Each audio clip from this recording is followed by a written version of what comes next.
All right, hello and welcome back to another tutorial in Maya. Today, let's take a look at depth of field and what depth of field means. And that's going to be what is in focus, basically. And you've seen advertisements and stuff where, you know, the background goes kind of blurry and the foreground's in focus, or vice versa. And that's kind of what we're going to take a look at today. But first, just like to thank all of my new subscribers and all of the nice comments I get all the time and all the positive feedback. So you're all cool out there. And, you know, I've got over 900 subscribers now, and I guess that's just, to me, it's overwhelming. So very cool thing there. And, you know, we got some ladies in there, we got some guys in there, and we're all doing this together. So it's really great to be able to sort of, you know, share this stuff. So anyway, that's where we're at. Okay, so first, before we get into this tutorial about depth of field, I found this really cool series on Lester Banks. And if you go to lesterbanks.com, you will find that he has he has stuff for your brain, especially in Maya, and also other 3D programs. So anyway, if you go to the Maya section and just go to the rigging, you'll find this thing called Robot Rigging in Maya. And this is a series put out by a guy called HHS Animation. And he's on Vimeo, so these are posted on Vimeo. So go there, go to the links, check these out. Now, you know that I don't get into a lot of rigging here, mainly because there's so many people out there, excuse me, that do rigging and are so much better at probably producing a tutorial on that kind of thing. But anyway, that's what's cool about this, because he kind of breaks down everything from part 1 to, like, it's in 14 parts. So, you know, you have to kind of get a cup of coffee and just learn. You know, you don't have to do it along with him. It's better just to watch this whole series first if you're interested in rigging.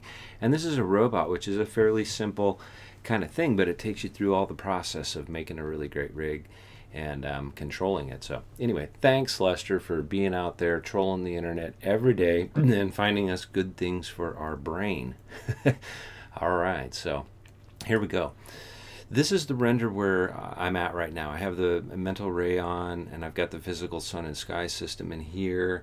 And in the render settings, I am currently set at, let's see here if I can get on there. Yeah, currently these render settings are set at production quality. Now, the one thing you have to remember when you're dealing with depth of field is that it's a post-process kind of thing. Okay, meaning that it's going to take much longer to render depth of field effects into your scene in Maya, and sometimes it's better to you know, do this in After Effects. But in this case, we're going to play around with a camera just like we would in any normal situation, and check out what depth of field is all about and what that means to your camera here in Maya. So I'm going to reset this back down into just say draft mode, and yeah, I have my indirect sky and lighting on there. So let's check out what the render looks like just in draft mode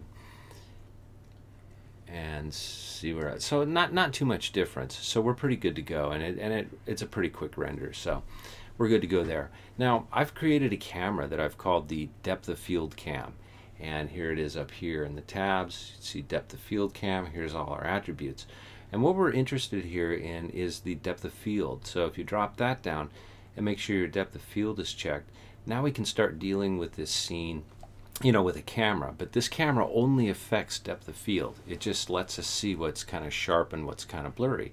So right now I'm set at f64, and you can see where, you know, a good old f64, which in photographic terms would mean, you know, super depth of field. Everything's going to be in focus. So anyway, that's what that's about. So if I lower my f-stop down to say something that's going to give me a real shallow depth of field, like say f2 point, or like f2.5.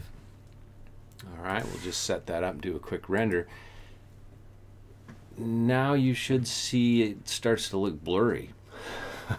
Okay, this kind of looks sharp in the foreground here, but you know, I can tell it's got some problems. But mind you, some of this is going to be in your render settings to get really good results with a good looking render. Right now what we're concerned about is just what's fuzzy and what's not. All right, so that would be what would be known as a shallow depth of field. Now, in some cases, when you're first starting to work around with your depth of field camera attributes over here, it's sort of an arbitrary thing. You may have to just set these at some arbitrary numbers and work your way up. But essentially, it has a focus distance, which is sort of, you know, it's hard to describe. Your focus distance, the larger it is, the more things are going to be in focus. So right now I have a focus distance of 6 set. So if we just start playing around with these at random, and let's just say I double that, we'll see what happens there. We'll do a quick render. Okay, so now you can see some effects starting to happen. And now I'm seeing that this is maybe out of focus a little here, and then in here is starting to be in focus and going out at the back, you know, which is pretty cool. So maybe I could leave it there for a second and mess around with my f-stops and take this to a traditional f5.6, for example. Do a quick render.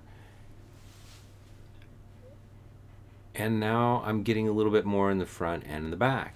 Now you can always start changing your focus region scale here as well. And your scale just sort of is sort of like a box, you know, around your scene. And, you know, this focus distance is sort of what's in focus within that box. So anyway, let's leave our region scale there at say like 20, and just take the focus distance down to say maybe like 4. Let's see what happens there. And you sort of have to play around with these just to get a starting point, because every scene is going to be different, and your camera might not be, it might be further away from these objects or right up on there.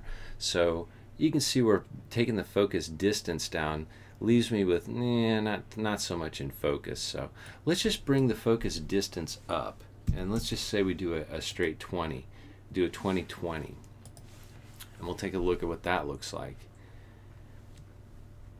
Okay, so now we're seeing some stuff, and we're on a relatively small f-stop, and you know, if we took this up to 22, I would expect it to get a lot sharper than this from the foreground into the back. So we'll do a quick render on that.